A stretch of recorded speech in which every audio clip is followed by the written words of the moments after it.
எல்லோருக்கும் காலை நேர வணக்கத்தை தெரிவித்துக் கொள்கிறேன். உயர்நீதிமன்ற வழக்கறிஞரும் கமிஷனர் ஆஃப் ஓட்ஸ் என்ற தகுதி உடையவராக நான் செயல்பட்டு வருகிறேன்.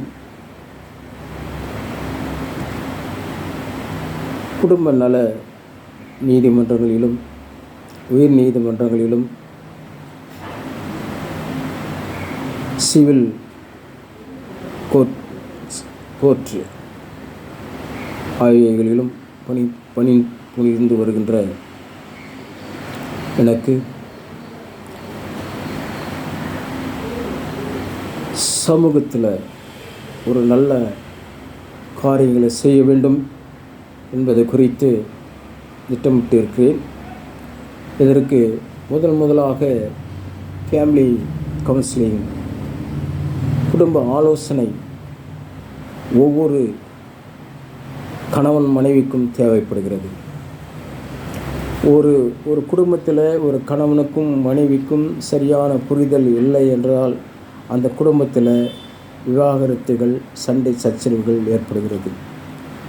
ஒரு குடும்பத்தில் கணவன் மனைவி நல்ல முறையில் புரிதலோடு வாழ்ந்தால் அந்த குடும்பத்தில்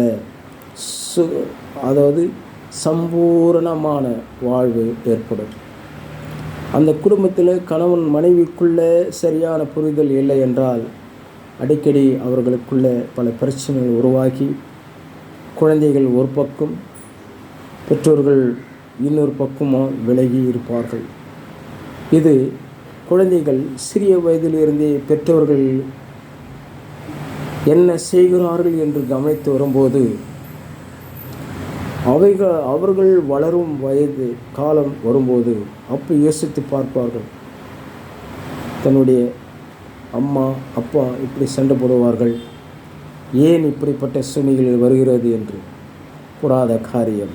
ஒரு கணவன் மனைவிக்குள்ளே நன்றாக புரிதல் வேண்டும். ஒருவருக்கு ஒருவர் விட்டு கொடுத்து வாழ வேண்டும். ஷேர் அண்ட் கேர் வேண்டும்.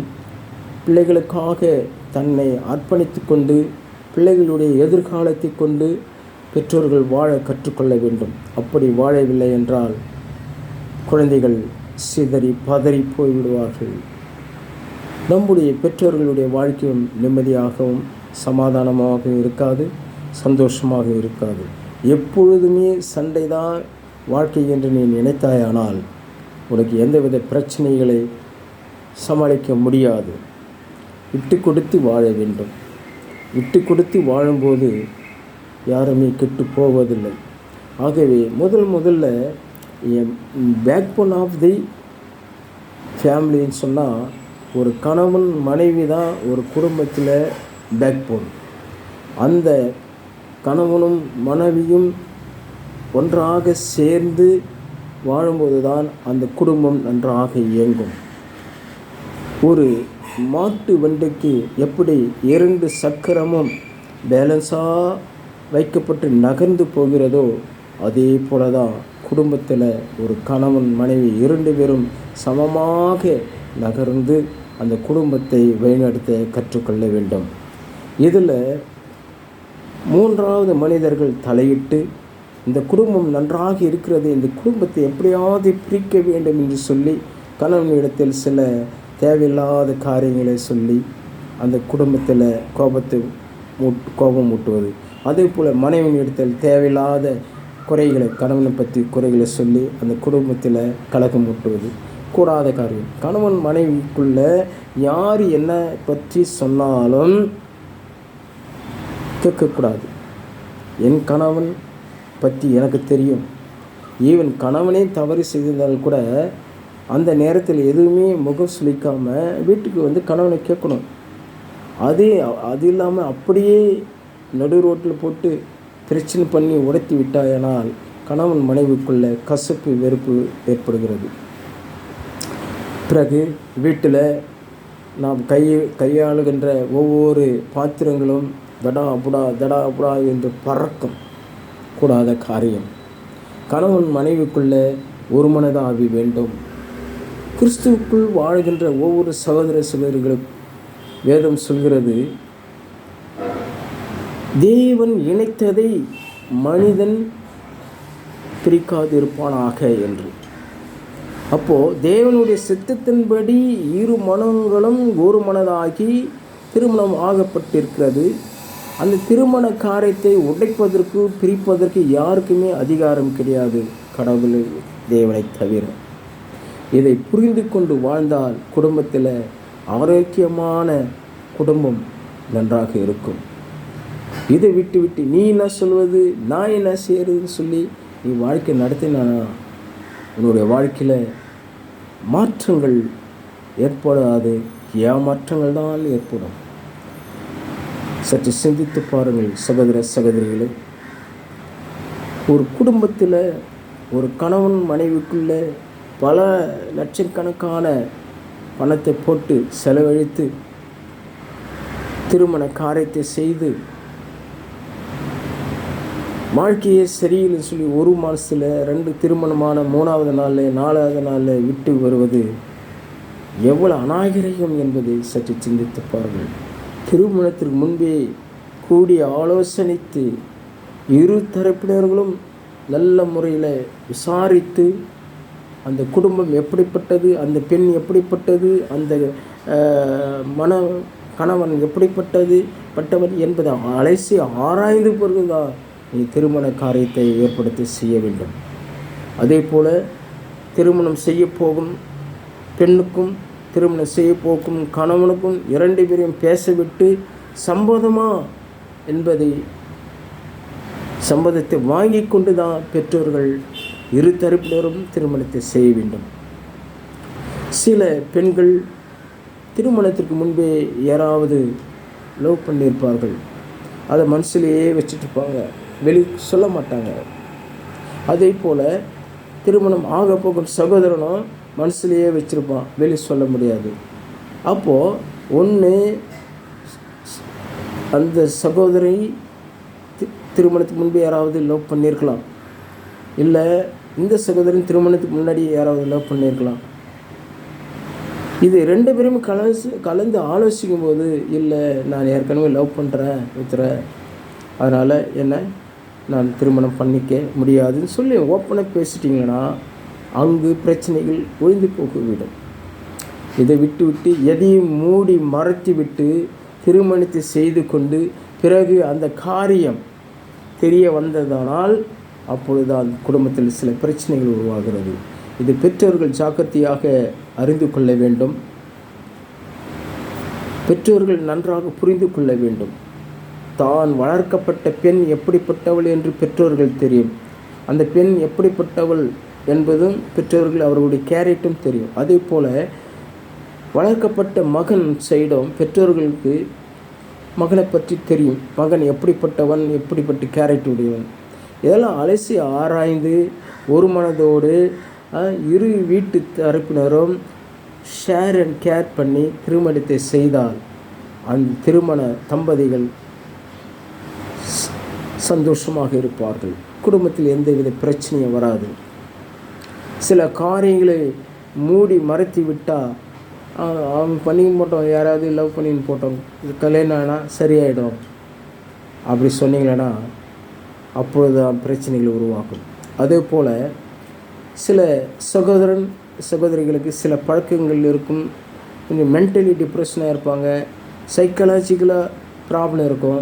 இதெல்லாம் மூடி மறைத்து விட்டு நாம் திருமணம் செய்து விட்டால் திருமணத்துக்கு பிறகு சரியாயிடுவாங்கன்றதெல்லாம் கூடாத காரியம். சற்று சிந்தித்து பாருங்கள். குடும்பம் ஒரு கதம்பம். அந்த குடும்பம் ஒரு கதம்பமாக இருக்க வேண்டும் என்று சொன்னால் திருமணத்துக்கு முன்பு இரு வீட்டு தரப்பினரும் ஒன்றாக கூடி விசாரித்து பெண் எப்படிப்பட்டவள், ஆண் எப்படிப்பட்டவன், மணப்பெண் எப்படிப்பட்டவள், மகன் எப்படிப்பட்டவன் என்று விசாரித்து என்ன படிச்சிருக்கா, என்ன வேலை செய்கிறா என்று அவனை அலசி ஆராய்ந்த பிறகுதான் ஒரு திருமண காரியத்தை ஏற்படுத்தும் போது அந்த திருமணத்தில் ஈடுபட்டிருக்கிற மணமகன் மணமகள் நன்றாக இருப்பார்கள்.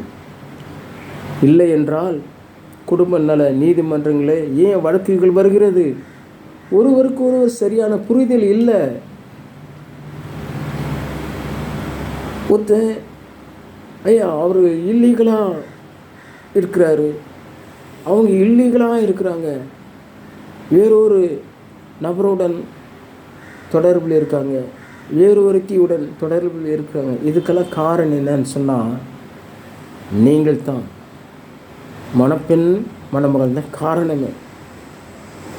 இந்த காரணம் ஏன் வருதுன்னா, திருமணத்துக்கு முன்னாடியே இதெல்லாம் அலசி ஆராய்ந்து பார்த்து என்ன செய்யணும், திருமண காரியத்தை ஏற்படுத்த வேண்டும். அப்படி ஏற்படுத்தவில்லை என்றால், என்கொயரி விசாரணை இல்லை என்றால், போனோம் பார்த்தோம், பிடிச்சது, பொண்ணு பிடிச்சது, மணப்பெண் மணமகன் பிடிச்சிச்சு, 2 பேருக்கும் கல்யாணம் பண்ணிட்டோம். பிறகு என்ன ஆகும், அங்கே ஒரு மாதமோ இல்லை 3 நாள் 4 நாளில் அவர்களுடைய உறவு முறியக்கூடிய சூழ்நிலை ஏற்படும். காரணம் என்ன, நான் சொன்னதான் முன்னாடி. இதுக்கு முன்னாடி யாராவது லவ் பண்ணியிருக்கலாம், அதில் சில பிரச்சனைகள் உருவாகி மூடி மறைத்து விட்டு சைலண்ட்டாக இருப்பாங்க, எதுவும் சொல்ல மாட்டாங்க. திருமணம் ஆக போகும் ஒரு 3 நாள் இருக்குதுன்னு வச்சுங்க, எஸ்கேப்டு. மணமகனாவது எஸ்கேப்டு ஆகுங்க, மணப்பெண்ணாவது எஸ்கேப்டு. காரணம் என்ன, அது முன்னாடியே சொல்லி தொலைச்சிருக்கலாம்ல.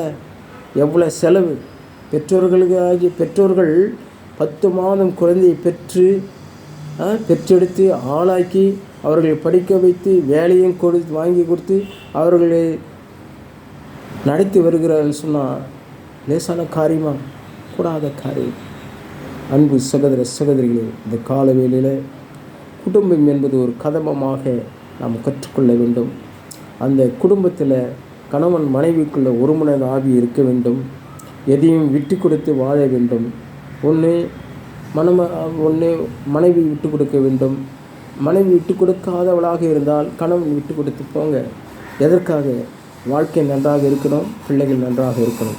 இதை விட்டுவிட்டு நீ என்ன சொல்கிறது நான் என்ன கேட்குறது, நீ என்ன சொல்கிறது நான் என்ன கேட்குறதுன்னு சொல்லி சில முரண்பாடான கருத்துக்களை நீ வைத்தாயானால் உனக்கு பிரச்சனைகள் மேலே பிரச்சனைகள் வந்து பெருகும்.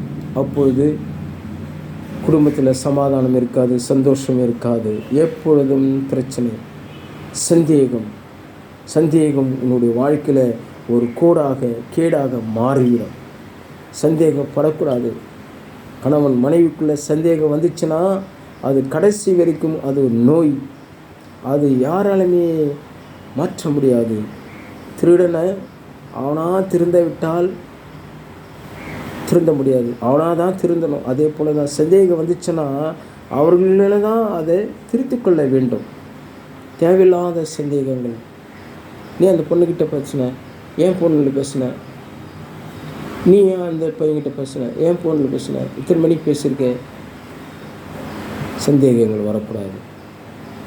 நண்பர்களாக இருப்பார்கள், என்னம்மா அவனுக்கு பிரச்சனை கூப்பிட்டு அலசி ஆராய்ந்து உங்களுக்குள்ளே எந்தவித பிரச்சனைகள் இருந்தால் தீர்த்து கொள்வது தான் மனித நியாயம். அதை விட்டுவிட்டு காவல்துறைக்கு போவது, காவல்துறையில் போய் குடும்பத்தை அசிங்கப்படுத்துறது, நீதிமன்றத்தில் போயிட்டு நேரத்தை செலவழிக்கிறது கூடாத காரியம்.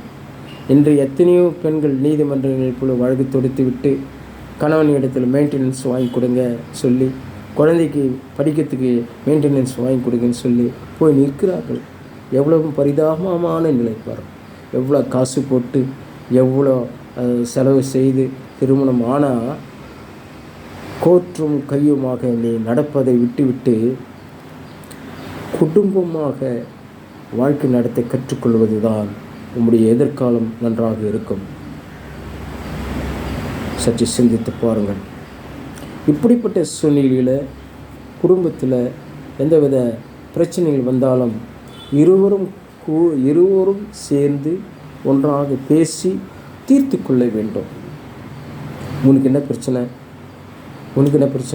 சரி இந்த பிரச்சனையா, சரி ஓகே, இதுமாரி இது நடக்காது, நான் இது தப்பு சொன்னால் இதுமாரி இது நடக்காது சொல்லி கேர் பண்ணுங்கள். அப்பொழுதுதான் அந்த குடும்பத்தில் சமாதானம் இருக்கும், சந்தோஷம் இருக்கும். வாழ்நாளெல்லாம் சண்டை தான், பிரச்சனை. திருமணமான 3ஆம் நாளிலிருந்தே பிரச்சனை. மாமியார் தொல்லை, மாமனார் தொல்லை, மச்சினன் தொல்லை, சகலர் தொல்லை. இப்படி சொல்வதை விட கணவன் மனைவிக்குள்ளே ஒரு மனத ஆவியோடு பேசி இருவரும் தீர்த்து கொள்ள வேண்டியது உங்களுடைய கடமையாக இருக்கிறது, உடமையாக இருக்கிறது. 4 செவத்துக்குள்ளே நடக்க வேண்டிய காரியத்தை நீ ரோட்டில் எடுத்துகிட்டு வந்து விட்டேனால் அங்கு ஈகோ தான் என்ற ஒரு ஈகோ ஏற்பட்டு அந்த மனவு முறிவு ஏற்பட காரணமாக இருப்பது கணவன் மனைவி தான். இப்போ கணவன் மனைவிக்குள்ளே நன்றாக புரிதல் இருக்க வேண்டும், விட்டு கொடுத்து வாழ வேண்டும். ஷேர் அண்ட் கேர், எதையும் ஷேர் பண்ணணும். அது இல்லாமல் நீ வாழ்க்கை நடத்தியனா ஒருபோதும் என்னால் நிம்மதியாக இருக்க முடியாது. அதே போல் சில மனைவிமார்கள் தன்னுடைய கணவன் வேலைக்கு சென்று வீட்டுக்கு வரும்போது வந்தவுடனே இன்னும் இவ்வளோ நேரம் லேட்டு, எதுக்கு லேட்டு, இதெல்லாம் கேட்கக்கூடாது. வேலை சில பிரச்சனைகள் இருக்கும். அந்த பிரச்சனைகள் எல்லாம் தீர்ப்பது தான் நம்முடைய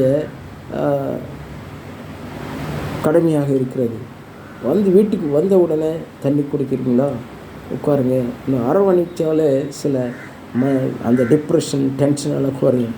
அப்போது அந்த குடும்பத்தில் சமாதானம் இருக்கும். இதை விட்டு நீ காலையில் போனீன்னா ராத்திரி தான் வர்ற, இவ்வளோ நேரம் என்ன பண்ணுற, வேலை ஸ்தலங்களில் உழைக்கிற பாடு கணவனுக்கு தெரியும். அதே போல் மனைவிகளும் வேலை ஸ்தலங்களில் உழைக்கிற பாடு மனைவிமார்கள் தான் தெரியும், கணவனுக்கு புரியாது.